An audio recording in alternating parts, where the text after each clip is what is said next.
Are we ready to wish upon a star? Yeah, are you ready to get severely demonetized? You ready? Here we go. Oh, when whoa. you wish. Nope, that's it. That's all we can afford. That's all we get. That's it. Okay. That's fine. That's okay. I don't want to sing more of it.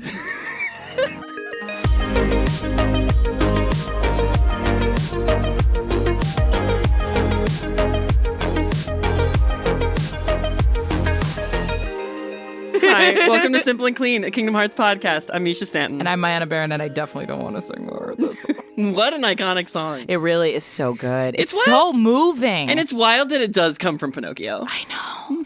Well, it's that, and then like Cinderella Dream is a wish your heart makes, where you're like, wow, we are singing about like big ideas. Yeah. And it's the 50s. Awesome. Yeah, speaking about big ideas even earlier than the 50s, is this a good transition? Yeah, 1940. Speaking of talking about big ideas in a simpler time for our country. No, yeah. I don't want to start that way either. Speaking of movies that came out in 1940, There we Pinocchio. go. Thank you. This is the second component of our Pinocchio journey. Yeah, specifically the one that contributes a main character to Kingdom Hearts. Yeah, huge important character. Today we're going to talk about Jiminy Cricket. Yay! First off, I want to ask you, do you consider Jiminy Cricket a main character of Kingdom Hearts? I do, because I think that he is with Sora more than he's not with Sora. Yes. And he is literally the chronicler. Like, yeah. Mm-hmm. I mean, he is. Mischa is very much on the, if you ain't spitting fireballs at guys, you ain't a party member. Well, I just think that, like, as the chronicler, is he contributing to the story he's chronicling? Oh, that's interesting. I think at key moments he is, because there are moments where Jiminy pops out of just being the chronicler, you know, again, specifically in Monstro, a lot in Chain of Memories, because he's with Sora even when Donald and Goofy split off from Sora. Yeah. I think Jiminy is, I would consider Jiminy a party member. He is traveling from world to world. He doesn't stay behind when everybody else stays in their respective places. That's true. Even when Donald and Goofy get relegated to some ethereal places, Jiminy stays with Sora. And also, even when Geppetto and Pinocchio get rescued from Monstro in Kingdom Hearts 1 and set up shop in Traverse Town, Jiminy doesn't stay behind and stay with them. He's like, I have a bigger job to do. I have this responsibility now. Yeah, the Queen of Disney Town tasked me with a sacred quest. Sorry, guys, I'll be back. Yeah, you know how we all got spit out into different places when our world fell to darkness? Well, I was burdened with glorious purpose. Yeah. I write my little book. Yeah. And he rewrites it every time it gets erased, and that's dedication. He does. He really devotes himself wholeheartedly to this task. He receives this quest from Queen Minnie and takes it so seriously right up until the minute he gets a smartphone. And then he's like, oh, the phone can do it. And then he lets the phone do it. His hands. He's been writing so many words. That pencil's so big. Pencil so big. He's so small. He had to write down the dates of every major film release. Yeah. By hand. He has to do all that memory. research in the Disney Castle Library. Yes, or in the gummy ship. He's like, I gotta consult the ancient texts. Okay. Yeah. Okay. I would say he's a party member. He definitely has a few key moments throughout the series that are really important, which kind of makes me look at all the rest of the time he spends just kind of chilling in Sora's hood and writing down what he does, and be like the couple of moments where he does something makes me want him to do more something things. more. Yeah, it's one of those things. It's like when you have a little companion animal in D&D where you're like, oh, and my bear is here. He's here. Yeah. He's with me. Sorry, I didn't leave him in town. My favorite part is giving my players that, but it's just another person, and then I make them feel bad about forgetting an actual person. I know. And I try my best now to be like really clear about that in my own time when I'm playing, where I'm like, okay, I have this dude that's with me. I'm gonna keep conferring with the dude. I have to keep the dude alive. You know what they say about puppets? Actors, the hardest thing on stage is dying. Puppets, the hardest thing to do is live. Ooh. Wow. You gotta keep them alive. Go off, poet. Yeah, Spit. pop off TED Talk that I watched about Warhorse. It was about Warhorse. It would be about Warhorse because that puppet looks amazing. Puppet Let's fucking talk about ate, places where puppets are cool. Let's do talk it. about the Pinocchio story and Jiminy Cricket. Let's do it. I love it. Let's go. Did you know that the cricket wasn't always called Jiminy? Yes, I did, because I did watch the Del Toro movie and he had a different name and I can't remember what it was. I'm going to look it up really quick. Okay, here we go. He was voiced by Sir Ewan McGregor, I think. Yeah, he was. Sebastian J. Cricket. Oh, that's fun. Okay, little Did you know that in the sexy. original story, his name is also not Sebastian J. Cricket? What is it? It's just the talking cricket. That's also fun. He starts out as just like a cricket that lives in Geppetto's house. He like lives in one of the little wood holes in his house. Amazing. The book says he's lived there for over a century. So he's a magical cricket that can talk. No. He's just a normal cricket, and I think that the author of Pinocchio didn't Know what lifespans of bugs were? Yeah. Yeah. Over a century. Is that the kind of thing where you live in like your house that like is built out of, wood and stone and on the Italian countryside, and you live your whole life in that house, and there's always a cricket. Yeah. And then you just kind of get in a mode of like, yep, there's that cricket, the one that's been in this house for 50 years since we built it. I think that is it. Yeah. I also just like the idea that this particular cricket is just as old as God. He's as old as God, and he really made a comfortable life for himself in Geppetto's house. Yeah, in fact, little living. that's kind of his role in Pinocchio, is actually, it's not even to encourage Pinocchio to listen to Geppetto, it's to admonish Pinocchio for not listening to Geppetto. He's like, hey, that's your father and he deserves your respect. So it's just Carlo Collodi's insert. The author's insert. A little bit. Hey, you little fucking bitch. Well, he gets what's coming to him. Does he? Yeah, so at a certain point, due to Pinocchio's shenanigans, Geppetto gets taken to prison. And the cricket is like, you selfish boy, you allowed your father to go down for your crimes. You gotta shape up and fly right and listen to your father and contribute to society. Yeah. And in response, Pinocchio smashes him with a mallet. Wow. Okay, it's so sad that in the book, this ends with Pinocchio being brutally murdered. Yeah. Because Pinocchio is really saying, hey, go fuck yourself, society. And I think that was honestly the message we did need. Yeah. But it wasn't the message that Carlo Collodi was interested in sharing with the public. No, because later in the book, the ghost of the cricket haunts Pinocchio because he's once again not respecting Geppetto and not doing what Geppetto says. I hate that the origins of this situation come from just like the most finger wagging a wag could finger. Yeah. Ugh. It was really how you must contribute to the machine. Please. Be good. You better, or you'll die, or we'll kill you. Well, yeah. Or I'm sorry, not the blue fairy. The fairy with the turquoise hair. Yeah, the blue fairy's original name was the fairy with the turquoise hair. Man, he really didn't want to name any character. We've got the talking cricket, and the fairy with the turquoise hair. Sure, like a bunch of those. Yeah, it's like parable shit. Yeah, parable stuff. Yeah. Oh, the what's the Mad Hatter's name? He his last name is Hatter. Quincy J. Haberdasher. Yeah. I like that. Thank you. I think that's great. Yeah, he didn't name a lot of people. He just called him, the fox and the cat. He didn't have time. He was too busy telling you to listen to your father. He had to get back to the factories. The industrialization of Italy. Yeah.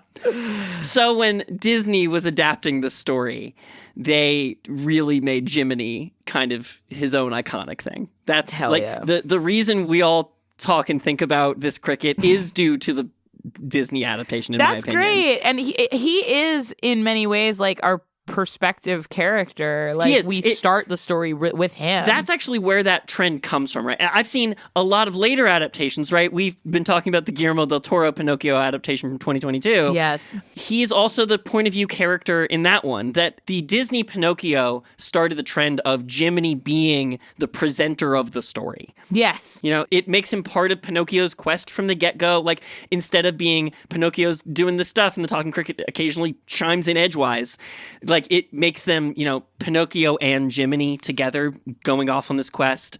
The name Jiminy Cricket is, I guess, an old-timey way for people to avoid saying Jesus Christ in polite conversation. Jiminy Cricket! Or its alternative, Jiminy Christmas. Yeah, Jiminy Christmas. Well, it also, I don't know why it brings to mind like Jimmy Stewart's performance in like It's a Wonderful Life. Yeah, at Christmas time. Yeah, Jiminy Cricket. Why? What's going on there with that puppet? Gary Mary, what's going on with that puppet? Golly gee, that whale's about to eat us. Real estate should be accessible to the poor. Yeah. So anything that happens to Pinocchio ends up happening to Jiminy as well, except that because he's riding along on Pinocchio's shoulders, he doesn't have a lot of agency.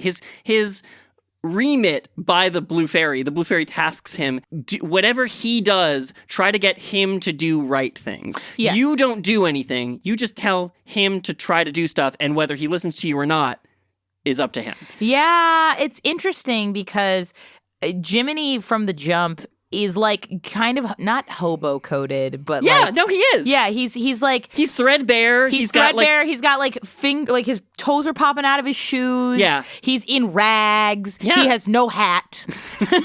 and then she gives him little clothes. Yeah, and he's got an official job title now. Yes, that's Jiminy Cricket's arc because he doesn't get to choose wherever they go. He just has to follow wherever Pinocchio goes. Work here. He just works here. So here. his kind of the only arc he has is he chooses to keep doing his job when Pinocchio tells him to get lost. Yeah, instead of squishing him to death. So his arc is to go from homeless guy who shows up threadbare on Geppetto's doorstep to guy who has a job.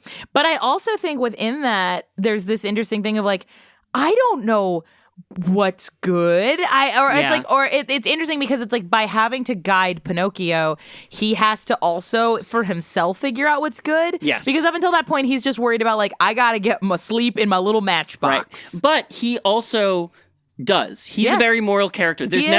He maybe has to think about it for a second and consider so that he can advise Pinocchio the right way. Yeah. But there's no point in Pinocchio or in wider Disney lore where like Jiminy is like, it's really a complex moral dilemma and you should probably do this one, and then he's wrong. Yeah. Like he does end up always giving the good advice. Yeah. And that's kind of his role, that like as we move through history, as we move on from Disney's second film into a wider brand, he becomes this guy whose job is to advise children well. Yeah, to be the conscience for children. Yeah, and so that children trust him. Yes. But he also gets his own point of view. Like through the course of Pinocchio, Jiminy does sort of become another parent to Pinocchio. More than Geppetto can be because Geppetto can't go everywhere with Pinocchio. Certainly more than the Blue Fairy who dips as soon as that kid's born. She's like, here you go. All right. Good luck, kid. I'll see you in 18 years. Bye. I'm Cynthia Erivo in the live action movie. Is she? Yeah, it's Cynthia Erivo. And Tom Hanks was Geppetto. Wow. I didn't watch that one. I didn't either. I don't know anything about it. I like the Guillermo del Toro one. I really like that one too. So Jiminy sort of becomes like his second dad, or like his real mom, or some combination of the two. His like cool uncle, his I guess. Fairly Odd Parent. Yeah, that's it. Honestly, that's what it is.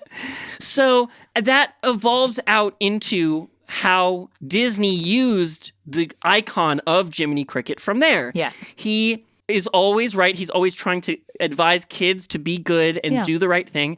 And what's more, he exists in a way that's like halfway out of the story.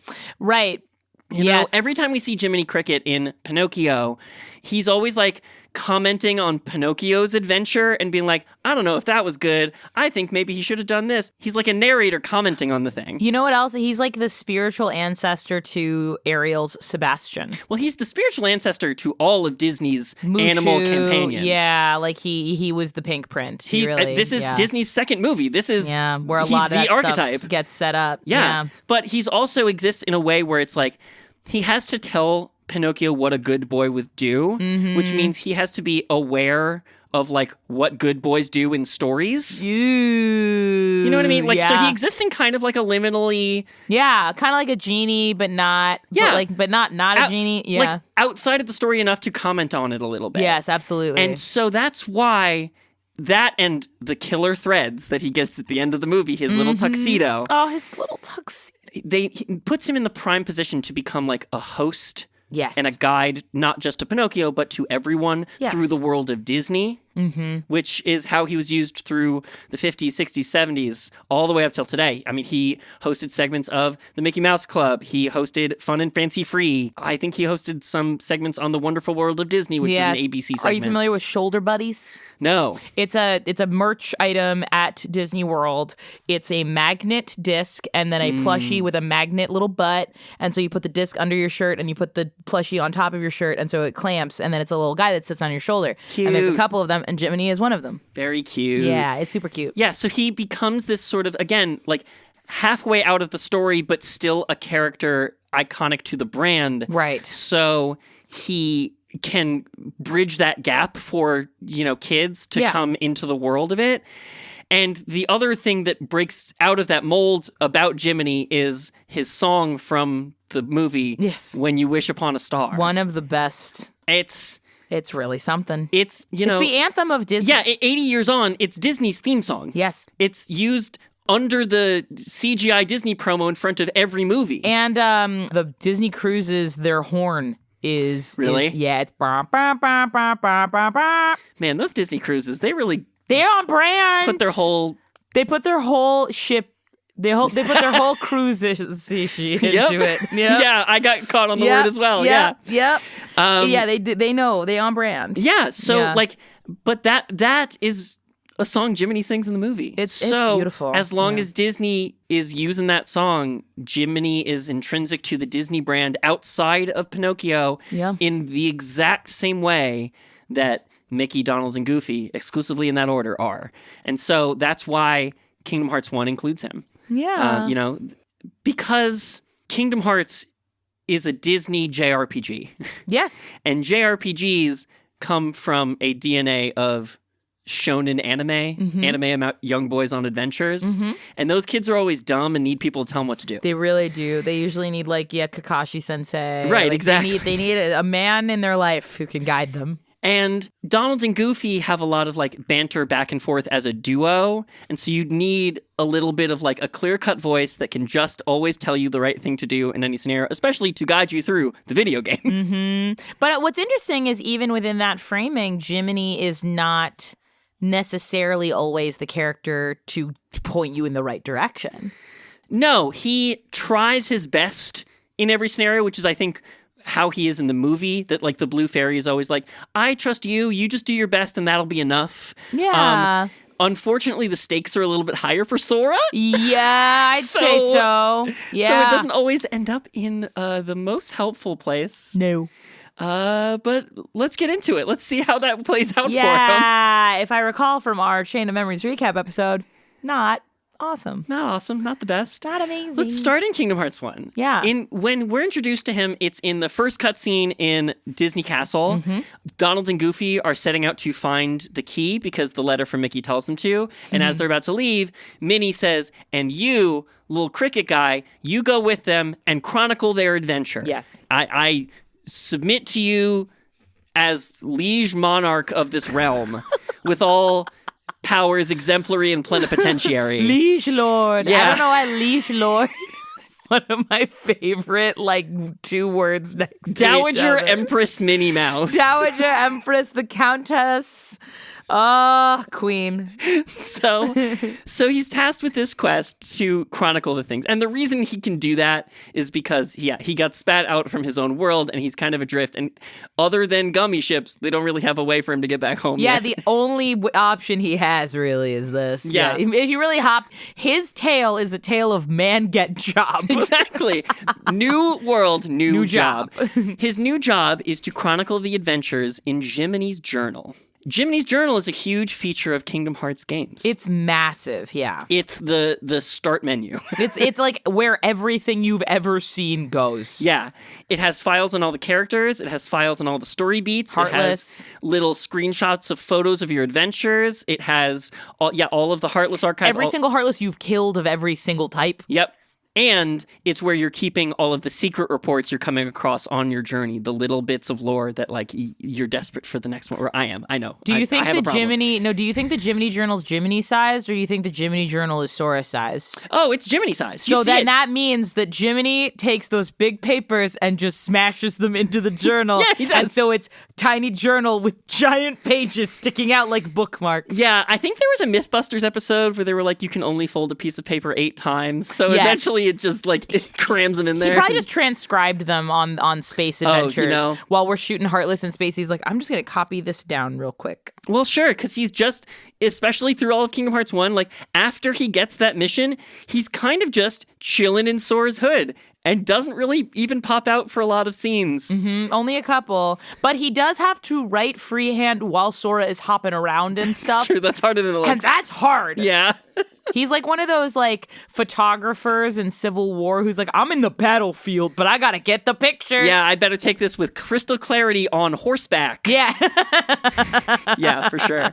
He also keeps a list of like where your little mini games and stuff are. Yeah. In Kingdom Hearts 1, it keeps track of the secret mini games you unlock, which is part of unlocking the secret ending. In Kingdom Hearts 2, there are missions and like high scores you have to beat in order to unlock the secret ending. The Jiminy Journal is a big portion of how do you unlock secret endings. It's the Pokedex. It is. It's You the literally have to Pokedex for the 100% it. story. Yeah. In fact, the unlock condition for secret endings, it's not just like, it's always, do these specific things in this specific game. Get all of the Trinity emblems in Kingdom Hearts 1, get these high scores in Kingdom Hearts 2. But the game guides, the Prima guides, always describe it as you have to complete the journal. You have the to complete the journal Jiminy has to be Journal. complete. Yeah. So it ends up really forefront in your mind as you're trying to complete this video game. Yeah. Which is a way to keep Jiminy at the front of your mind, even though he doesn't say anything. Yeah. Because he may not have a lot of lines in the game, but every time you hit pause, you see his face. Yeah, he's right there. And you see his click name the in journal, and he's text. standing there with his little umbrella. Yeah. In his top hat and tails. Yeah, so it does keep him present in a way that, like, he doesn't have to have that many lines. He can just be in the background. He's a critical part of, your menu. Yeah. I really liked that, like, the Jiminy Journal was the condition that unlocked the secrets. Yeah. Later games get away from that. They make you, because Jiminy can't always be there. Yes. That you have to fill out the sticker book, or you have to, like, even in later games, like, you just kind of unlock a certain number of trophies. Yeah. And, like, it starts out, I looked this up, it starts out in Birth by Sleep, you have to get specific trophies that will unlock the secret ending. That makes sense because Jiminy canonically is just not there. Right, he's in time. Prankster's Paradise Yeah, exactly. the whole time. Yes. But, like, so, like, that's fun. Like, when you do, like, a specific sequence of things to unlock a secret, that feels like putting a key in a tumbler lock in a way that's satisfying as a gamer. In Recoded and Dream Drop Distance, like, when you hit 20 trophies, it doesn't matter which trophies they are, you just get it. I will say this. As someone who struggles with, like, usually a 100%, there will be, like, one particular challenge in there that's just, like, designed to be really hard. Yeah. It's designed to make you feel like you accomplish something when you beat it. And those are the ones I'm always like, you know what? I don't think I'm going to do it. Well, that's the kind of thing that Kingdom Hearts as a franchise in 2002 could not have anticipated the rise of YouTube in 2007. Oh, yeah. Or the mid like YouTube came out after Kingdom Hearts did. It did. And I've actually heard other game developers talk about, like, yeah, we really wanted to have more secrets in our game, but then the internet came along and everyone told everyone everything within milliseconds at light speed, so we couldn't really hide things anymore. I can't believe that this is the detour we're on right now, but I appreciate the fact that I can see the things even if I'm not good enough to have earned them. Because I like seeing the things, and there's that part of me that's like, oh man, it's too bad that I couldn't do this. But also it's like, I'm really glad that I get to know the cool thing, and I probably would have never been able to unlock this on my own. Right. I mean, that is about people who are invested in the story having access to it versus people who take pride in being good at a video game mastery and mastery and wanting to feel like they've earned it. Right. I understand both of those impulses. I as a disabled person, tend to err on the side of accessibility in those debates, but I do get it. But you're also a crunchy gamer person. Yeah, not so much in real time, but especially about puzzle games, I'm very crunchy. Absolutely. That's a disabled thing too about my manual dexterity, but maybe for a whole episode about disability in games. Yeah. I mean, we've talked about that. It's definitely something we want to discuss. Yeah. Hell yeah. Anyway, so that's kind of Jiminy's main deal in Kingdom Hearts is as the chronicler. Of course, when they come across Pinocchio, Jiminy always gets a moment to be like, hey, sorry guys, my previous gig is calling and I'm concerned about them. Yeah, Are you guys I love okay? my son. I love my adopted son. Yes. So when they do find him and Geppetto in Monstro's belly, he gets a moment to pop out and, show his concern for Pinocchio. I think if he didn't, that would make Jiminy Cricket, the character, look bad. That would be really awkward. Yeah, that Disney wouldn't. Probably. It would be just like, it would just be one of those things where you're like, no, that wouldn't happen. He's Jiminy. You gotta let him be concerned about Pinocchio. That's his whole vibe. That's his whole deal. Yeah, and then when he's safe, you're like, all right, cool, crisis averted. Yeah, their world is still gone, and I think he probably knows that Sora's his best bet to get it back. That part. So, and also they're safe in Traverse Town. Right. So as soon as he makes sure they're safe in Traverse Town, as soon as both Pinocchio and Geppetto, because one other thing about that cricket is he respects Geppetto in this house. You listen to your father. Listen to your father, young man. Please. So they make sure they're both safe in Traverse Town, and then he can continue on with Sora. Yep. After the worlds are restored in the end of Kingdom Hearts 1, I assume Pinocchio and Geppetto leave Traverse Town and go home? Yes, I believe in the cutscenes at the end of Kingdom Hearts, it does show, they kind of yada, yada, yada, the Pinocchio becomes a real boy part. But they show it like Geppetto and Pinocchio together. Sure. And I think the implication there is if the worlds are restored and the stars are coming back, that, I believe Prankster Paradise would be restored. Sure. Yeah. But Jiminy is still lost because Sora is lost and there was no time in the intervening space for him to get back home, so he's still with them. Yes, and also Sora is like, Kairi, I'm always with you too. I'll come back to you, I promise. And he was like, oh my god, mate, no, my ride, wait, no. Or he's hiding in the hood being like, oh my god, the lore between Sora and Kairi, I gotta write this down. I gotta write this down. AO3's gonna love this. Yeah, and I think for Jiminy, it's like Pinocchio is set because Monstro happens arc-wise at the end of Pinocchio's journey, at least in the Disney movie, where he learns his ultimate lesson. And so I think Jiminy, the story of Pinocchio is rested, so Jiminy can be like, I have yet another young boy, my second assignment. Yeah. Yeah. Yeah, gotta see this through. There is actually some of that comes through in Chain of Memories, That makes sense.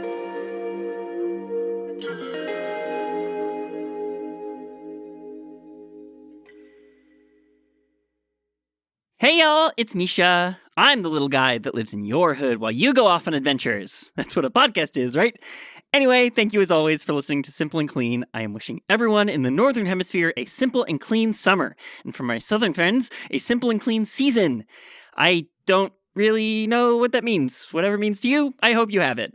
And if your season is extra simple or extra clean, okay, this isn't anything, but if you are and you want to give something back, we sure would appreciate it if you support us at patreon.com/simpleandcleanpod.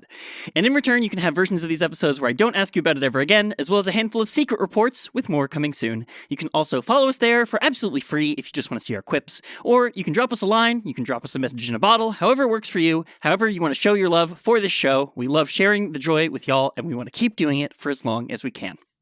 Simple and Clean is part of the Multitude Podcast Collective, which is like if you got a bunch of podcasters together in one gummy ship to head out among the many worlds to face the darkness together. And our party member this week is This Guy Sucked. This Guy Sucked is a history podcast for haters by haters. Join historian Dr. Claire Aubin and a new expert every week to pull back the scholarly curtain on some of the world's biggest bummers. From Charlemagne to Carl Schmitt, from Alexander the Great to Alexander Graham Bell, and from Richard the Lionhearted to Dick Cheney, every episode gives listeners all the ammo they need to win dinner table arguments over why history's main characters were actually kind of the worst.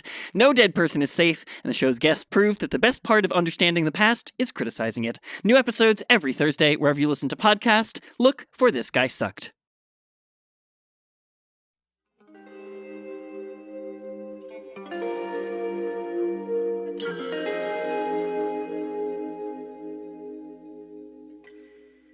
So in Chain of Memories, Jiminy does play a more active role. He pops out a little more often than Yeah. in Kingdom Hearts 1.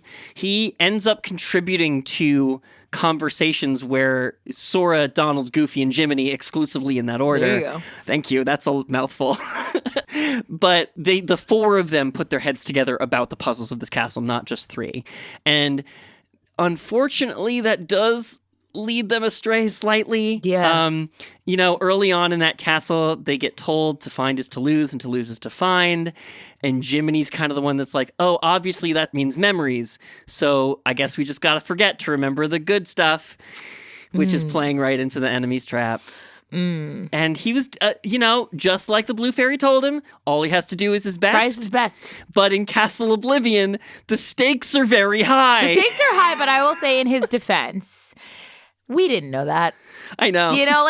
We understand as people observing the story that there's no way any of this is good. But the whole vibe of that castle is everything that happens in there. You're like, oh man, this is just a bad dream that I can't wake up from. Yeah, it's true. Here's an interesting thing I noted while I was watching the Chain of Memory section of this stuff.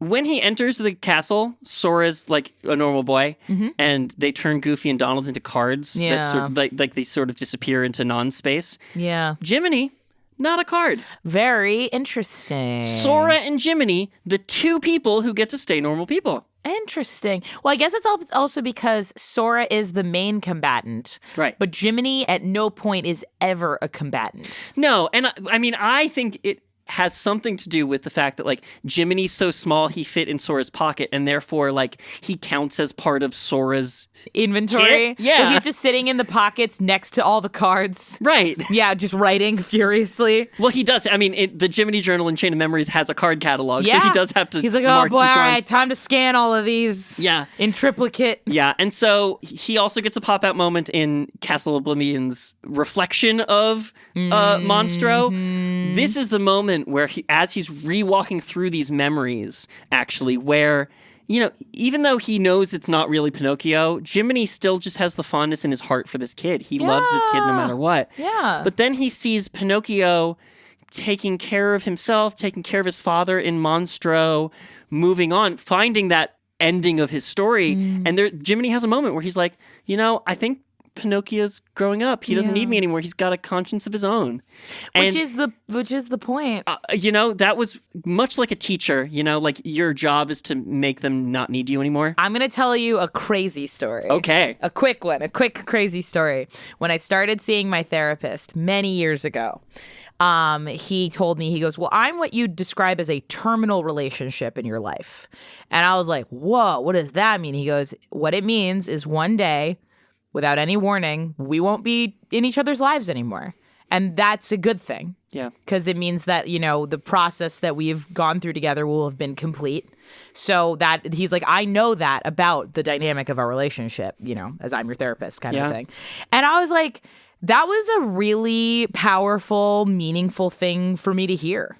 Yeah, just because a relationship is finite doesn't make it not meaningful. I completely agree. I would say, weirdly, there are people in your life that, what do they say? Like, there's like the thing. It's like people in your life are there for a reason or a season. And I'm like, a season, but wow. But like, yeah, there are certain people whose relationships with you are meant to learn something. You're meant to get through a hard time together. You are meant to be in an experience together. You're meant to be doing a year of college together. It's like, there are just those relationships that happen for a phase of time. And then you continue on with your life and they change you. Yeah. But they are not permanent all the time. And that's literally what the lessons in Kingdom Hearts are. Yes, it's like we are here for a little bit. We're here for a little bit. We're in this world for one meaningful moment where I can maybe notably improve somebody's life before I move on to the next thing I have to do. And just because I only spent a day hanging out with those people doesn't mean they're not some of my best friends. Yes. Yeah, 100%. That is Kingdom Hearts. So after Chain of Memories, Jiminy got some things wrong. And he stops giving advice at a certain point. He's like, oh, maybe I didn't know what was happening here. My bad. This one was above his pay grade, to be fair. Right, that's so true. Naminé was messing with them. This was more than he could have ever bargained for. And so when they get to the end of Chain of Memories and they realize that in order to fix everything, they're going to have to leave behind everything they gained in this castle, it's Jiminy's idea that allows them to carry Naminé forward. It's Jiminy who writes "Thank Naminé" at the end of the blank journal. Chills to this day. And then they wake up in Kingdom Hearts 2, and he opens the journal, and it's blank, and all it says is "Thank Naminé." And he goes, who is that? And then Jiminy's not in Kingdom Hearts 2. Yeah. That's the only cutscene Jiminy's in Kingdom Hearts 2. Damn. Isn't that wild? That's crazy. Because he's there. Right. The journal is there. When I say that, are you surprised? I am surprised because his presence is felt. Because every time you hit pause and open up the journal, he's right there. You see the full character model standing there every time. He's right there. Well, that, and I'll say this too. I think that the things going on in Kingdom Hearts 2 are better witnessed than commented on by Jiminy Cricket. Wow, get him. Well, I think it's like, did somebody say the door to darkness? Like, we don't need more. We're already at all we could possibly handle. I think Jiminy just like, I gotta keep writing. This shit is getting crazier by the second. Excuse me, sir. How do you spell that? Where does the X go? Why are we in space, paranoids? What do you think Jiminy's Tron suit looks like? LED top hat? LED top hat and tails. His pencil starts to glow. Golly. That's well, that really darn good. there must be the blue fairy's magic. That's really good. I like that a lot. Oh, man. Thank you. So yes, he's not really in it. And then at the end, he presumably goes home with Donald and Goofy back to Disney Castle. Hell yeah, brother. I mean, you know what? Get your bag, King. Because after Kingdom Hearts 2, for Jiminy comes Kingdom Hearts Coded. Yeah, that's right. Because that one's all about the journal, baby. It's about the journal. It's never been more about the journal than it is right now. The concept of Coded is they're digitizing the journal. Smart. In order to restore the things they lost in Castle Oblivion and figure out what's up with Thank Naminé. And also there's another one that mysteriously appears at the after Thank Naminé. Cool. Like the first journal is blank except for Thank Naminé and then a second thing, which takes them by surprise. Cool. So they digitize it. They're like, we'll just scan it into the computer. And that's how that works, yeah. Yeah, so they scan it into the computer, and then it gets corrupted, and they have to uncorrupt it in order to do the thing they're trying to do. And he births, oh man, it's kind of spooky, he births Data Sora, which yes, in an interesting way, because Jiminy's writings about Sora create a second Sora. Yeah, well, what they say is like, something's corrupted in there, we can't get in from the outside, we need someone who's already in there that can fight the virus for us. Well, there is already a hero in the story, why don't we make a copy of him? But what's interesting is that is kind of like Pinocchio. It is kind of like created Pinocchio. Out of paper to become a real boy. Because Data Sora is a real boy. Does that make Data Sora Jiminy's son? Yes. That man is a father! That man is a father! He was a non-biological father, and now he's still kind of a non-biological father. That man is a father. Hell yeah. So Data Sora is, he has all of Sora's instincts and Sora's emotions, but none of the experiences that have happened to him. He has to learn. They give him his own data Keyblade, which is not a real Keyblade, and it breaks at a certain point. Yeah. Okay. Yeah. That's cool. But he's like his own character. Yes, yeah. And not only that, but we learned in Kingdom Hearts 2 that worlds can be made out of data. Yes, that's a huge revelation. And it doesn't make them fake worlds, but it does make them manipulable by outside forces. It makes them vulnerable a little bit. I mean, in the same way that, Data Twilight Town is vulnerable to corruption. And this Tron level, Space Paranoids, gets hacked. They can affect each other, but in a way that, Data is not considered as real. Yeah. It is very, you can make copies of things in there, but that doesn't make them not their own thing. Right. But they are copies of a simulacra. thing that already exists, right. Yeah. Yeah. But so when they scan the journal and the journal's contents worth of information and knowledge and feelings and emotions and connections between people into the computer, it makes the journal into its own world. That's awesome. Yeah, so like that's what they're running around in. That's the setting of Kingdom Hearts Coded, is you're inside Jiminy's journal all the time. And we have the precedent for that as well because of Winnie the Pooh world, which exists inside a book. Right. In a different magical way, but that's really cool. Yeah, so the whole point of Coded is that, like, Data Sora is his own guy, and, in the end, they kind of have to, like, erase him a little bit, and they are, even though he's just Data, they are going to be sad. They complete the journal, find some stuff that, like, Nominee left behind as a Data nominee for them to unlock when they did this process. She is sort of this all-knowing sort of being in a way that we talk about, but that has enough wiggle room that it can do stuff like this, where again, if she can manipulate the hearts and minds associated with Sora, she could probably know a little bit about the future. Yeah. Well, it's not even the future. It's that when she put Sora's heart back together, there were some leftovers. Yes, right. And she says, these leftovers belong to these other people, which are Roxas Axel Shion and Terra Aquaventus, the star of the two other games that came out at the same time as Kingdom Hearts Coded, and so they were trying to do synergy. Fun. Hell yeah. But also another interesting lesson that Jiminy takes out of this process, inexplicably, somehow he comes out of it with this lesson. Hey, digitizing the journal, that might be a good idea. Oh, Jiminy. From this point on, Jiminy really embraces technology. Oh, Jiminy! Now, to be fair, he was a cricket in the 40s. So, I can see how this would be something that would scare him a little bit. So, Jiminy comes back around. He's not around for Dream Drop Distance because, again, Dream Drop Distance is mostly a training montage. It's mostly a training montage, and also he exists in the time before he knew Sora and is in his first job. Yeah, we get a fun, like, flashback snapshot of Jiminy origins. Yes. And Sora walks into the scene and he really goes, gosh, I am Pinocchio's conscience. The blue fairy told me to do that, but it sure is hard making him make the right decision. And if I do that good enough, he will be a real boy, but I'm having a hard time with it. Yep. And Sora goes, hello, Jiminy Cricket. Nice to meet you. And he goes, whoa, how did you know me? Did my reputation already get so much that people have heard of me other places? And I'm like, man, this game is so good. I love this game so much. What I do like about the Dream Drop Distance thing is it takes Jiminy, a character we already love in Kingdom Hearts, and makes him the Disney World partner. Yeah. They put him in a place where he is standing in for where, like, Mulan is in Land of Dragons. Yeah. So he, like, gets to run along in his own story. Yeah, it's great. Yeah, it's really sweet. It's kind of cute. It's good that he finally gets that moment. Yeah. After all his diligent work. Yep. And same is true of Riku a little bit, although Riku's side of Dream Drop Distance is he's just doing Monster again.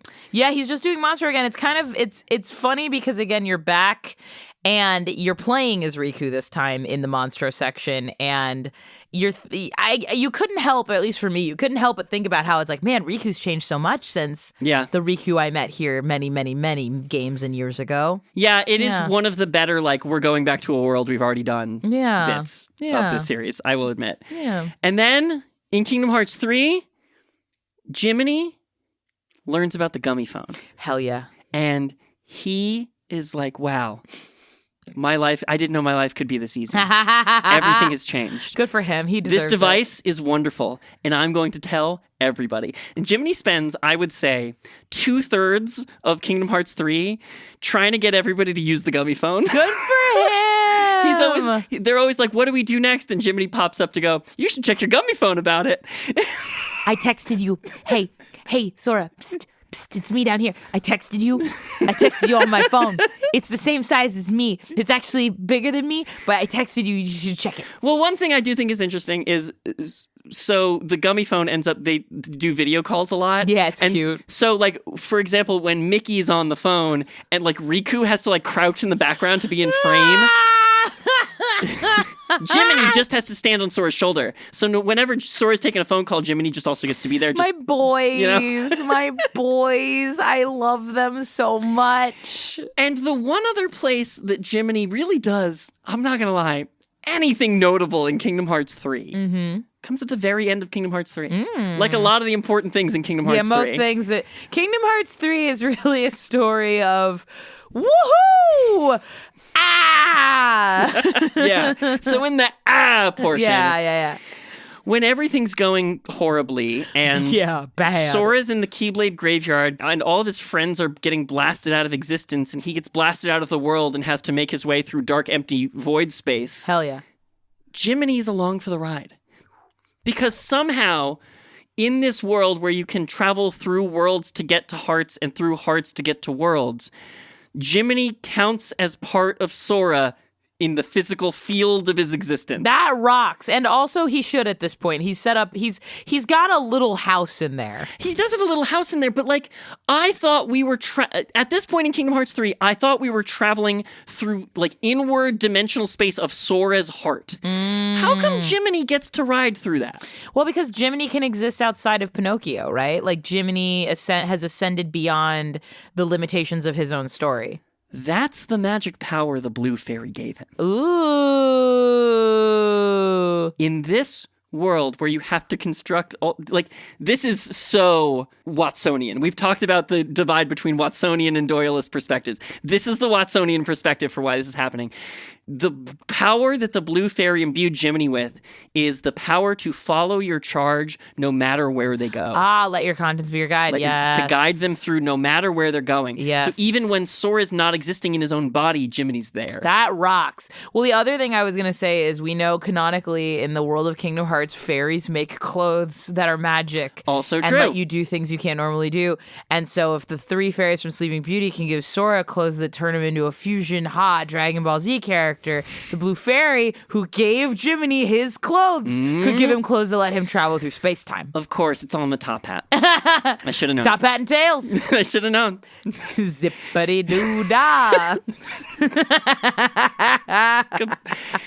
Of course, the Doyleist perspective on that is, while all that crazy shit is happening to Sora, he needs someone else to say out loud it to, so we know he thinks it's also crazy that all this stuff's happening to him. Yes, he needs to say it out loud so we can know what's happening. I've heard this about Die Hard as well, which is like, Die Hard is a movie where there's a bunch of characters who are together, but your lead character is for the most part separated from all other characters at all times. And so he has these moments where he's talking to himself, and you're kind of like, would he be talking to himself? And it's like, no, because we genuinely need Bruce Willis to explain his rationale in a way that allows the audience to also understand it. Yes. Yeah. So that's why he's there in Kingdom Hearts 3. Hell yeah. At the end of Kingdom Hearts 3, it's just Sora and Jiminy in the most dire of circumstances. The two of them. That's it. Does Jiminy go with him to heaven?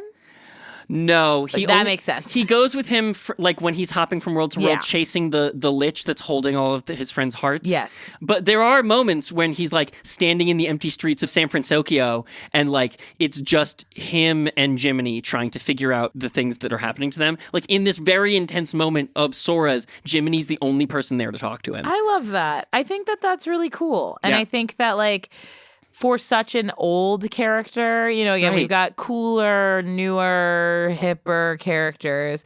The fact that we've got like Sora in the drip on the PS5 doing crazy shit, and Jiminy's right there by his side is really cool. And I think is, again, another part of this thematic resonance that it's like Disney is this thing that's with you. Yeah. In all states, in all beings, in all ways, that even all the way back to its second movie, the impact can still be felt, and the characters from that can carry on even into our Lord's year 2026. Well, and exactly. And so at the end of Kingdom Hearts 3, he actually catches a ride back to Disney Castle and sort of declares that his permanent home. Yeah. Just like in real life, he got out of Pinocchio World and resided in Disney World. Yeah, he lives in Disney World now. That's where he be. So wherever we're picking up in Kingdom Hearts 4, he's going to be hanging out with Donald and Goofy as they try to find Sora again, or Mickey. Oh, yeah. That's going to be really interesting. Yeah. So he's just so endemic a piece of like guiding you through the various worlds of Disney that he does play a fun, important role in Kingdom Hearts. Do you think it's do you think it's important enough? You know, like do you think it merits its own episode of our Kingdom Hearts podcast? Like, what do you think about it? 100% it does. I mean, like, Jiminy is the fourth companion. He's the fourth party member. He is there through a lot of arduous moments with Sora, even moments where Donald and Goofy can't be there with him. And I think that He plays, again, an important role in chronicling your travels. He needs to be present for everything. And narratively speaking, he needs to always be with Sora so that everything that happens can be written down. I suppose, do you think that's important, that everything be written down? I think it's important from a, like, because lots of video games have this. They'll have, like, the story so far part of the menu. And if there's a part where Sora was, like, ripped into darkness and Jiminy wasn't with him and that part isn't recorded, when you go back and just go like, okay, like, it's been 3 months since I played this game. What happened? Like, yes, the commitment to the bit would be impressive, but functionally, from a design standpoint, that's, like, bad for the player. Yeah. So that means that Jiminy, from a, like, design standpoint, has to be present through all of the events, which is really cool. Sure. I agree that having that extra character to put a face to those mechanics really smooths out the experience for kids who like to be immersed. I think Disney fans especially like to be immersed in the Disney magic. That's why the theme parks hit. Yes. Do you think it had to be Jiminy? I've thought about this a lot. I think, like, of the other companions who can fit in your pocket, we've got a couple. Right. It has to be a little guy. It's got to be a little guy. That's like the top, like, rule number one of this character archetype. Gotta be a little guy. I'll say this about some of the little guys who've come later. Yeah. Because they were all played by very bombastic superstar personalities, I think it makes them harder to be a guy who can be your ride or die in the same way Jiminy Cricket is. Because, like, the ones that are popping to my mind are Mushu, but Mushu's too sassy, and Tinkerbell doesn't talk, so she can't really be your chronicler. Yeah. Some of the later ones are, like, dog-sized or horse-sized. Yeah. Yeah, I don't know. We don't get many. You have the lightning bug in Princess and the Frog. You have Tiana and Naveen. But those came out after Kingdom Hearts 1. Yes, exactly. So when I was looking at this list of things, I was also like, oh, you have to cut it off before Kingdom Hearts 1 came out because they had to be from the first game. So so I gathered a list of a couple of them, and I broke them out into, like, categories of disqualification here. So first I have a list of people that are, like, they're too individual. They're, like, too headstrong and egotistical, and they don't have enough, like, moral purity and authority to guide Sora in that way. That's, I think, Tinkerbell. Yes. She's very headstrong. She's very opinionated. Also, the mouse from Dumbo has his own agenda. Yes, he really does. You know, like, he couldn't be a good guide because he's always trying to play an angle. He be grifting. The mice from Cinderella are just cute. Like, they're cute, but they're not, like, authorities on anything. They're very low status characters. There is Gus,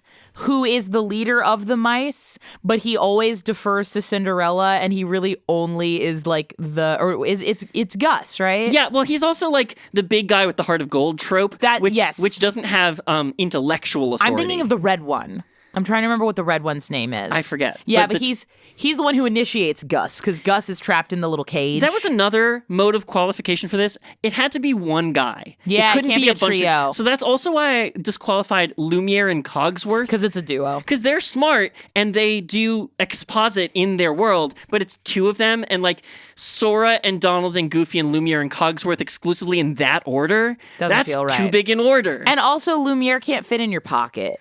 Yeah, he could fit in your bag, I guess. He could, like, wrap around your arm, which would be kind of fun and cool, but slightly too big of a guy to be a little guy. Yes. Yeah. Abu also fell into the headstrong category for me. Yeah, he's always stealing shit and, like, causing chaos. He's got way too much of his own agenda to be an authority on anything. Yes.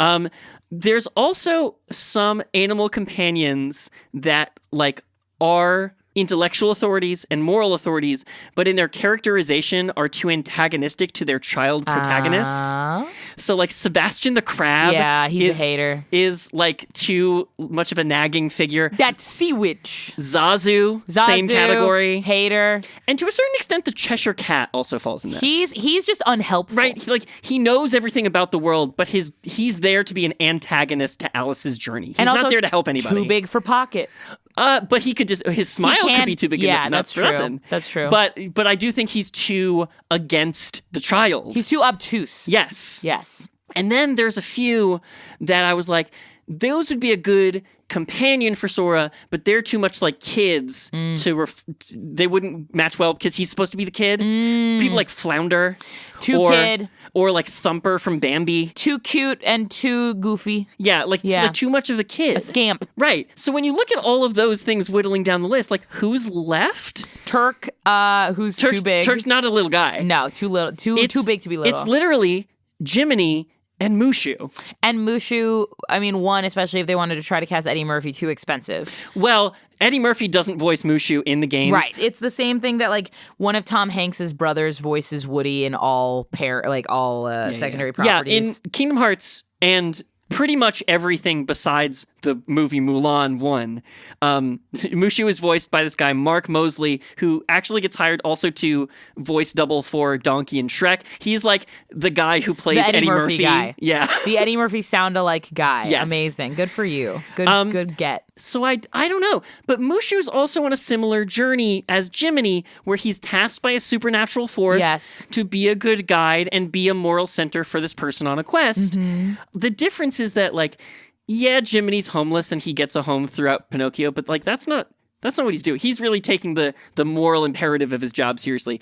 Mushu, it's part of his story in Mulan that he's being a guide for Mulan for selfish purposes, and that when that comes out, like Mulan and him have a falling out about it. So he's like flawed in a way that Jiminy is unflawed. Yes, and I would also say that I think like, and this is talking about a whole other side of industry things, is like Mushu is black, and I think that in a landscape where I'm of two minds about this. It's like you don't want to have a black character guiding a white-coated child through all of his trials and tribulations. And also, you don't want an Eddie Murphy-esque character. There's a lot of crazy shit going on in Kingdom Hearts, and I think having a Mushu-esque reaction-style character to it would probably feel, surprisingly, off-tone. Yeah.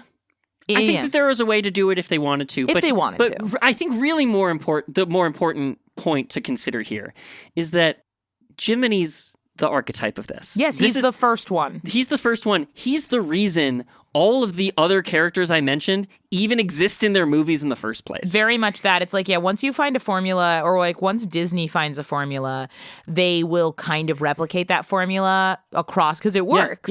Yeah. And Kingdom Hearts wanted to be the epic tale of the most iconic Disney characters they could get. Yes. And they couldn't get Mickey. So they got, who else did they get? They got Donald, they got Goofy, and so you want the iconic animal companion, Jiminy Cricket. And also, there's a timelessness aspect there, right? Because it's like even Mulan at the time it came out was like, it was a very on-trend movie. I think it was like stylistically really modern looking.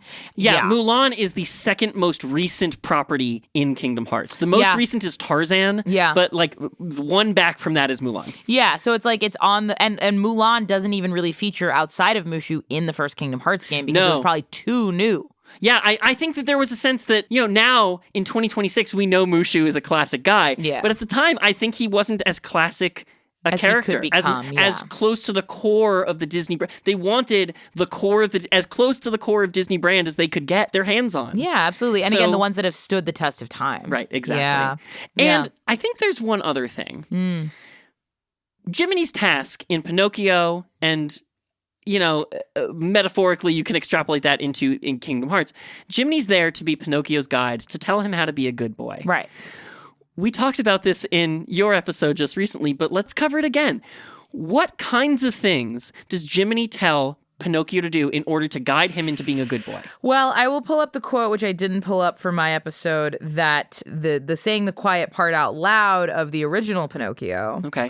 Which is, in the time that it was written, the tenets of being a good boy. Mm-hmm. The main imperatives demanded of Pinocchio are to work, be good, and study. Right. In the end, Pinocchio's willingness to provide for his father and devote himself to these things transforms him into a real boy with modern comforts. Sure. That's in the original Pinocchio. I'm talking about the Disney Pinocchio. What is Jiminy telling Pinocchio to do? To still listen to his father. Yeah. To go to school. Yeah. To not run away and join a literal circus / traveling theater. Yeah. To be careful, to not lie. There we go. Yeah. You hit the one I was looking for. Thank you. One of the big classic moments in Pinocchio is this moment where Jiminy tries to get Pinocchio to learn not to lie, and Pinocchio lies and suffers the consequences, and Jiminy tries to instill in him that honesty is a good policy. When that's extrapolated into Kingdom Hearts, that often comes out in like, Pinocchio, don't lie to us about what you're really feeling inside. Tell us how you're really feeling and we can solve the problem together. You know, he's like, I ran away because I wanted to see, what was in Monstro. Is that really why you ran away, Pinocchio? Be honest with us. That's the context of be honest with Pinocchio in Kingdom Hearts. Interesting. So it's not just don't lie, it's be honest about your feelings. And that's a big thing throughout the series. Because in other words, Jiminy's advice to Pinocchio is to open your heart. And so I think there is really like the perfect synergy between Jiminy Cricket and Kingdom Hearts. I love that. That's awesome. So I think it is really cool that he's here. He may not be as blade swinging as the other guys, but I don't know. He's there for the whole of it. Yeah, he's a ride or die. He's a ride or die. He's there even, again, when Donald and Goofy can't be, Jiminy's there because he needs to bear witness to all of it. Exactly. And I think that is awesome. And I also think that, like, I do appreciate the fact that some of these, I guess like legacy characters get to be in a cool, trendy, fun, weird game that could have very easily said like, no, only the most current, only the most new, only the most sexy, blah, blah, blah, blah. Yeah. Like, no, we're going back to the, like, it works for a reason. Yeah. There's a reason that like the phrase "when you wish upon a star" was the basis for Disney's 100th anniversary movie. Yeah. Whether or not that movie was like the best, we can talk about it another time. But like Jiminy is, only with a few years difference, as iconic to Disney's brand as Mickey. 100%. So they wanted to be protective of Mickey in Kingdom Hearts 1. So that meant that Jiminy had to step up and fill the shoes left behind by Mickey. Yeah, and I also think like in his own right, it's like Mickey and the idea of Mickey fulfills a very different expectation in the minds of Disney fans, I think. Mickey's like this symbol of goodness and hope and magic and, all of the things that Disney stands for. But Jiminy is this presence of wishes and coming from nothing and letting your conscience be your guide and like trying to do the right thing. Like Mickey is a good character, but Mickey is not a moral character. That's right. He's a good character. Jiminy's character is about being good. About being good. Yes. Absolutely. And so in a story that's all about like the forces of good versus the forces of absolute evil, it's nice to have a guy there who knows what good's about. Or at least is doing his best to try. Just doing his very best. Yeah. That's all we can do. We're doing our very best here. We're doing our very best. We're chronicling our travels. We're seriously, we're trying to chronicle our travels through this world. So in that way, we are like Jiminy. And we hope to let us be your guide through this world. Thanks for listening to Simple and Clean, the Kingdom Hearts podcast. And as always, may your heart be your guiding key. And also your conscience. Let your conscience be your guide. Let your conscience be your guide. Yeah.